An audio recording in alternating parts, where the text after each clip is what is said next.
L-eks Ministru u eks-deputat mexxej Laburista Konrad Mizzi iddeskriva lill-eks Prim Ministru Joseph Muscat bħala gentleman fil-waqt li ma rridx jgħid għaliex tneħħa minn deputat Laburista bi spiċċa deputat indipendenti. Dan hekk kif fil-Parlament irġa' tlaqqa l-Kumitat Parlamentari għal Kontijiet Pubbliċi bil-kontinwazzjoni tal-preżentazzjoni twila li beda il-ġimgħa li għaddiet. Dr. Muscat huwa gentleman u laqqas tafu intom x'ġifieri gentleman. Kollox lessi, dajt is-sigaretta. Jimxi brasu U għollija. li nista' ngħidlek nista' ngħidlek huwa li l-poplu Malti Wawċi huwa huwa rikonoxxenti għax-xogħol li sar minn ħadd l-gvern. Mekka mitkollu stilla, kif keċċewk? Tinkwitax Sura Kulina, jalla xi darba jkollok. Kulina dak jiena Kallus. Onorevoli Kallus, jalla jkollok l-opportunità xi darba li you deliver and do something. Fil-PAC reġgħu iddominaw ċirkostanzi diversi li matulhom id-deputati tal-Gvern iddefendew kemm il-darba lill-eks deputat mexxej tagħhom fosthom billi qalu lid-deputati nazzjonalisti biex ma jindaħlux jew li mhumiex tajbin biex iservu f'dan il-kumitat. Ġbet tikkonferma li dik ħaġa waħda mal-Labor naqblu? Inti. Nerġa' ngħidlek tindaħalx Onorevoli Kallus. Għandek il-deputati ta' Roberta Bela jiddefendu għalhekk għandek l-arja u llum il-gvern jiddefendik. X'ma tagħmilx l-arja llum.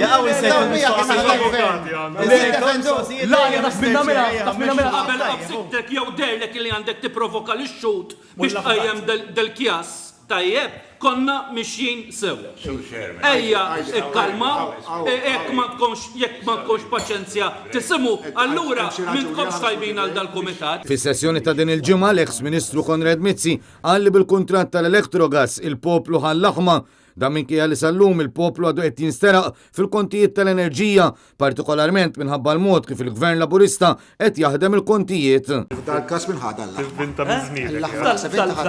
Il-laħma ħadu l-poplu Malti Wawċi għaliex raħħasna l-kontijiet tad-dawlu l-ilma. Fil-waqt li qal li għandu track record biex jiftaħar, Konrad Mizzi qal li skontu ix-xemx tarat fl-2013 meta tela l-Partit Laburista fil-Gvern. U jien għandi track record biex niftaħar. Ix-xemx tal-2013 Iva, kienet nizlet Inti kważi. F'diskors twil biex jattakka r-rapport tal-Awditur Ġenerali li qal li l-kuntratt tal-Electrogas kien wieħed skandalus. L-eks Ministru Laburista kien isteriku għal diversi drabi b'attakki fil-konfront tal-eks Prim Ministru Lawrence Gonzi u anke d-deputati nazzjonalisti fil-PAC. Minflok Konrad Mizzi tenna li juqat ma' xaħam. Ħallix kapaċi nagħmlu li għamilt dak li m'intomx kapaċi tagħmlu intom. Kompanija segreta biex tixxaħħam. Dik ma konniex kapaċi nagħmluha. Anzi, ma rridniex nagħmluha. Missek tistħi Kallus. Fil-waqt li attakka lil ministri li wara kienu responsabbli mill-enerġija, dan fil-waqt li d-deputat nazzjonalista Rajin Kallus fakkar li l-Ena Malta m'għamlitx it-telf matul is-sena li għaddiet għal xejn b'xejn.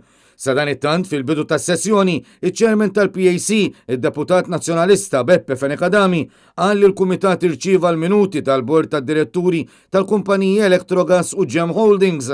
Madankollu innota li d-dokumenti li ntbagħtu lill-Kumitat minn Ray Fenek f'isem Gem Holdings kienu mimlijin linji suwed. Beppe Fenekadami rimarka li diversi punti li ġew mottija bl-iswed mhumiex ta' natura kummerċjali iżda dettalji bażiċi fosthom min attenda l dawn il-laqat u li dan mhux aċċettabbli. Iżda mistoqsi dwar dan, Ray Fenek għażel li jinħeba wara l-iskuża tad-data protection.